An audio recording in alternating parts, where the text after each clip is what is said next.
No. Continuamos aquí en Cara a Cara, y para cerrar un poquito el tema, porque nos gustaría platicar también de los mototaxis. Ya se encuentra con nosotros Óscar Mora, director jurídico de la Secretaría de Movilidad. Óscar, gracias por estar con nosotros aquí en Cara a Cara. Pero Mario, a ver, entonces para cerrar, ¿quiénes son los integrantes? Bueno, los demás integrantes en el observatorio participan, ¿y cómo están participando? Participan 6 universidades, la UDG, el ITESO, la UNIVA, el TEC de Monterrey, el Colegio de Jalisco y un representante de los institutos tecnológicos del estado. Y las universidades, la verdad, han estado aportando muchos estudios técnicos, visión, el debate y la fundamentación de las propuestas ha sido muy importante con el aporte de ellos. 4 organizaciones civiles, Red Ciudadana, que tiene una trayectoria de muchísimos años de seguimiento al tema de los choferes y las condiciones laborales. De hecho, las 2 recomendaciones que se hacen sobre las condiciones laborales, capacitación y certificación, son retomadas de cosas que ya había hecho Red Ciudadana, que tiene muchos estudios, por ejemplo, de adicciones entre los choferes y violencia, violencia sexual y agresión sexual a mujeres. Tienen mucha información y la verdad, Pepe Gutiérrez, que es quien está ahí sentado en el observatorio, bastante bien. Alma Chávez, de Víctimas de Violencia Vial, que han hecho un trabajo muy importante de posicionamiento del tema de la violencia y la seguridad vial, y también han estado presionando mucho y dándole seguimiento al tema de víctimas, atención a víctimas.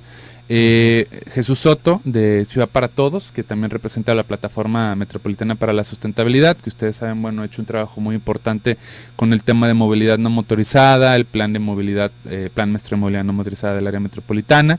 Participa la FEU, Coparmex, CCIJ, el CESJAL y un representante de la Organización Panamericana de la Salud, y bueno, nosotros como colectivo. ¿Y todos participan, todos opinan? Todos participan, todos opinan. ¿Están comprometidos? Sí, están comprometidísimos. La gente de la Organización Panamericana de la Salud no ha estado tan activa, pues por evidentes razones. No hay una oficina de la OPS aquí, tienen algunos representantes. Recién se incorpora la representante de institutos tecnológicos del estado de Jalisco, porque estamos hablando de 20 institutos tecnológicos, y fue un mecanismo pues que ellos deberían decidir a quién mandar. Pero en general tenemos mucha participación de todas y de todos. Es un trabajo colegiado, el pleno es el que manda en el observatorio. Finalmente el Rojo y yo pues somos los chalanes de los acuerdos y llevar y traer la información y hacer algunos trabajos de agenda, pero todos mis compañeros y compañeras han hecho un trabajo impresionante. Hemos sesionado bastantes veces en un mes y muy buenos resultados, creo yo. Si hay una institución que se ha distinguido por haber hecho estudios y estar al pendiente de, es por ejemplo el ITESO. Sí. Bueno, yo nomás preguntaría, todos los estudios, las observaciones, las experiencias, todo lo que se ha hecho, ¿ha servido para algo? Sí ha servido, porque cuando hemos tenido que fundamentar cosas como por ejemplo el tema del prepago, o algunas otras medidas de capacitación de choferes. Desde el 2012 en el ITESO se hicieron unas jornadas de movilidad que derivaron en una agenda de movilidad urbana sustentable. De ahí se retomaron algunas cosas. Red Ciudadana también tenía desde finales de los 90 mucha información y ha ido dando seguimiento a choferes. Lo que vamos a empezar a hacer, y con esto quisiera yo cerrar, son 2 cosas. Bueno, 3. Por un lado, la página web y los canales de información a la ciudadanía para recibir quejas, reportes y dar seguimiento a cosas. 3, segundo lugar, el trabajo educativo y de fomento, es decir, cultura y cortesía vial, derechos de los usuarios del transporte público, acciones educativas que luego son a las que menos le invertimos y hay que ser autocríticos. Eso es lo único que nos va a permitir hacer verdaderos cambios, y en esto vamos a trabajar muy de cerca con la Secretaría de Movilidad, porque pues hay que unir esfuerzos, no se trata de ir cada uno por su lado. Y tercero, el acopio electrónico y físico histórico de todos los documentos y estudios que se hayan hecho en la materia, precisamente para tener un lugar al cual acudir en electrónico y decir, bueno, aquí hay un centro de documentación y recursos. Los estudios de los 80, de los 90, tampoco hay tanto de los 80, casi todo es de 10 años para acá, pero precisamente tener un acopio de información. Repito, luego estos otros trabajos no son tan visibles, y me falta uno más, el cuarto. Estamos trabajando ya con la Subceplan en la elaboración de los indicadores que vamos a observar. Finalmente este es un observatorio.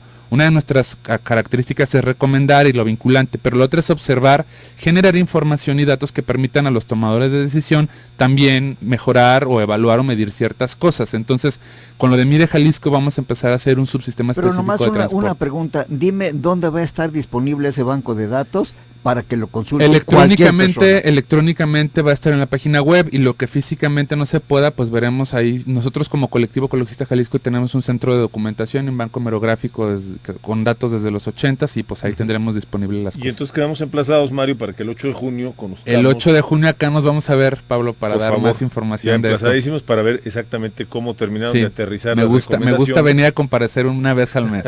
Eso me gusta. Ya te estás acostumbrando. Bueno, vamos a platicar de mototaxis, si les parece, y le preguntamos y le agradecemos que esté con nosotros a Óscar Mora, él es el director jurídico de la Secretaría de Movilidad. Óscar, ¿cuál es la razón de ser de los mototaxis? Estos que nacen, los llamó Mauricio Gudiño, secretario de Movilidad en su momento, el peor sistema de transporte del mundo. Es un sistema, primero, gracias por la invitación y con mucho gusto la atendimos. Miren, el problema de los mototaxis tiene un origen en la necesidad del servicio.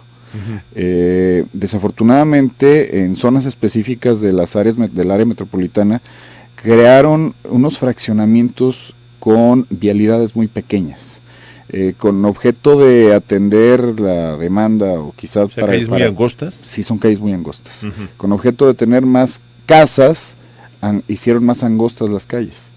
Entonces resulta... Hasta sin banquetas, ¿verdad? Hasta sin banquetas. Entonces resulta que no pueden entrar ni minibuses de los que existían, tampoco autobuses, y bueno, a alguno de ellos se les ocurrió poner una motocicleta a funcionar, y resulta que la administración municipal anterior hizo gestiones, específicamente en el municipio de Tlajomulco, hizo una gestión ante la entonces Secretaría de Habilidad para que se les reconociera derechos a un cierto grupo de estas personas que estaban brindando el servicio. Reitero, necesario por las condiciones de los fraccionamientos, pero un servicio sumamente irregular y peligroso. Pudo haber sido de origen quizá en vehículos pequeños, ¿sí? En carros de 4 ruedas, pero pequeños. Bueno, así los sacaron. Posteriormente se sumaron, eran 300 y cacho los primeros mototaxis, luego se hace una ampliación. Exclusivamente en Tlajomulco. Era en Tlajomulco y en algunos fraccionamientos. Comenzó a crecer, y lo platicábamos ayer con Mauricio Gudiño, el secretario, es como los gremlins, les echaron agua y comenzaron a pulular. Pero debe haber algún permiso, alguna regulación para que pudieran circular, ¿no? Después de estos primeros 600 que llegan a tener una cierta autorización, 300 iniciales y luego una cierta autorización de otros, a los siguientes, la administración municipal y la Secretaría de Vialidad, y la entonces Secretaría de Vialidad. Posterior a ello ya limitaron esos permisos, vieron que era un servicio que era deficiente. Y ahí se viene en cascada una cantidad de grupos organizados de mototaxis que presentan, hacen valer derechos, presentan amparos, se les otorgan suspensiones, y bueno, actualmente hay una muy importante cantidad de mototaxis que ya no solamente están como de origen eran, dentro de los fraccionamientos, los ve uno circulando en las carreteras, los ve uno circulando en las avenidas, en el periférico. Y bueno, a mí me ha tocado llegar a ver algunos en el centro de Zapopan, hasta ese nivel están. El problema es... ¿Sabemos cuántos son? Francamente, no existe un censo real. Pero más o menos sí saben, ¿verdad? Se habla de que haya cerca de 2,000, y se habla de que puede haber hasta 4,000 en el estado. Una de las problemáticas que nosotros tenemos actualmente es que ya están en municipios mucho más lejanos, municipios pequeños. Se han generado conflictos con los transportistas establecidos, con los taxistas históricos, con los camioneros que toda la vida han dado los servicios en los municipios. Ha habido golpes, ha habido confrontaciones. Es un sistema de transporte que, además de ser muy peligroso, genera una competencia desleal y ruinosa para los establecidos, para los ilegales. Pero, Óscar, dinos, ¿quién impulsa esta multiplicación tan desenfrenada de mototaxis? Porque es un interés económico. Un mototaxi, por menos que cuesta su lana. Cuesta más incluso, porque cualquier subida a un taxi tiene una tarifa fija de entre 10 y 15 pesos. El costo del autobús de 7 fue peleado a 6, imagínense aquí que con 3 o 4 cuadras que dan el servicio en muchas ocasiones están cobrando 15 pesos por persona, y además les suben 3, 4 personas a cada mototaxi. ¿Quién impulsa?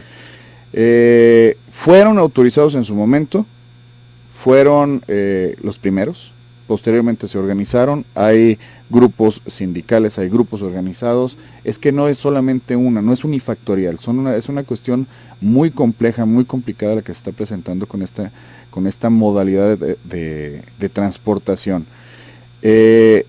Cuando nosotros estábamos en el planteamiento inicial de la ley de la reforma de la anterior ley de los servicios de vialidad, tránsito y transporte para convertirlo en la nueva y actual ley de movilidad, pues ya era un problema que estaba muy grande, y aquí Mario no me dejará mentir, que cuando fueron los foros, bueno, fue una de las problemáticas que se suscitaron, que se fueron reiteradas, por lo tanto, quienes tuvimos la oportunidad de redactar el documento, el cual fue la iniciativa que se envió al Congreso, pues nosotros teníamos previsto el no autorizar, el no convalidar que ese servicio tan peligroso, tan deficiente quedara integrado en la propia ley. Por lo tanto, ¿qué fue lo que se autorizó? Vehículos de 4 ruedas con características de seguridad, que deben de cumplir con su póliza de seguro, que deben de tener sus cinturones de seguridad, etcétera. Todas las condiciones de seguridad necesarias, mínimas, indispensables para poder dar un servicio de transporte público. A resultas de la ley, se vinieron una serie de gestiones por los diferentes grupos, por los diferentes ayuntamientos, incluso por las propias bancadas, con objeto de dar una alternativa que permitiera el que este sistema cambiara. Y es entonces cuando llegamos a los acuerdos de crear un sistema, llamémosle híbrido, no específico para un área delimitada, como hubiera sido el origen, o como originalmente se planteó para los clústeres o para los fraccionamientos. Entonces se crean las llamadas cuencas de servicio, y esto tiene una razón de ser. Las cuencas de servicio, como las cuencas de los ríos, fluyen de diferentes lugares y llegan a un río. Por eso fue el concepto de cuencas.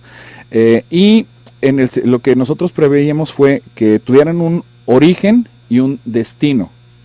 Más sencillo, a la entrada del fraccionamiento o a la parada más cercana del primer sistema de transporte colectivo, sea colectivo masivo, hasta ahí den el servicio y retornen, sin tener un derrotero establecido dentro de los fraccionamientos, sin tener que pasar específicamente por alguna calle, ¿no?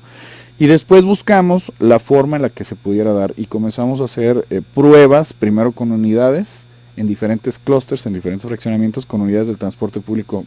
Pues las grandes ya sabíamos que no entraban. Comenzamos con las de menos capacidad hasta llegar a un tipo de camionetas que son de 9 hasta 20 pasajeros, que son las que casi todas entran en casi todos los clústeres, pero no en todos. Si me permites, vamos a hacer una pausa. ¿No Oscar, llegaron a comprar mototaxis para hacer la prueba? Y la preocupación es, cuando hablas de híbrido, vamos a hacer una pausa y nos platicas, ¿significa que van a seguir circulando los mototaxis, además de las camionetas? Nos platicas después de una pausa, regresamos, esto es Cara a Cara.